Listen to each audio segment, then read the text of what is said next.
நம்ம ஷூட் பண்ணிட்டு இருக்கும்போது அவரை பார்த்தோம்னா திடீர்னு கேமரா பக்கத்துல இருக்க மாட்டாரு. எங்கடா காணோம் அப்படின்னு பார்த்தா 2 சிகரெட்டை இழுத்துட்டு அந்த குடுமியை அள்ளி முடிஞ்சாருன்னா கேமரா வச்சுட்டு சிவதாண்டவம் ஆடிடுவாரு. பயங்கரமான சினிமா பார்க்க போறோம். அந்த மாதிரி ஒரு அவரு.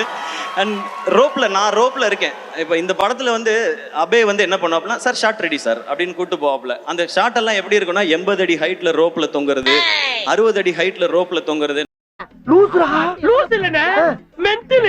நான் அந்த ஒரு பாலத்துல இருந்து சார் பாலத்துல ஷார்ட் சார்னு சொல்லி தூக்கி இந்த பாலத்துல இருந்து நீங்க குதிக்கிற மாதிரி ஷார்ட். ஐயோ ஆக்ஷன்னா இந்த அளவுக்கு ஆக்ஷனாவா இருக்கும். என்னங்க எனக்கு ஒண்ணுமே புரியல. அதுதானப்பா எனக்கும் புரியல. அந்த மாதிரி இருக்கும். ஒரு ஷாட்ல நான் இப்ப சார் சொன்ன ஷாட் தான். நான் மேல ரோப் கட்டி ஏறிட்டே இருக்கேன். பக்கத்துல அவரும் ரோப்ல வந்து என்ன தாண்டி போயிட்டு இருக்காரு. சேட்டா எந்த இவடே ஷாட்டு ஏண்டா நியாயமா பண்ணுங்கடா, அநியாயம் பண்ணாதீங்க. ஒரு சாயா அடிக்குமோ. ரொம்ப தேங்க்ஸ் மாப்ள.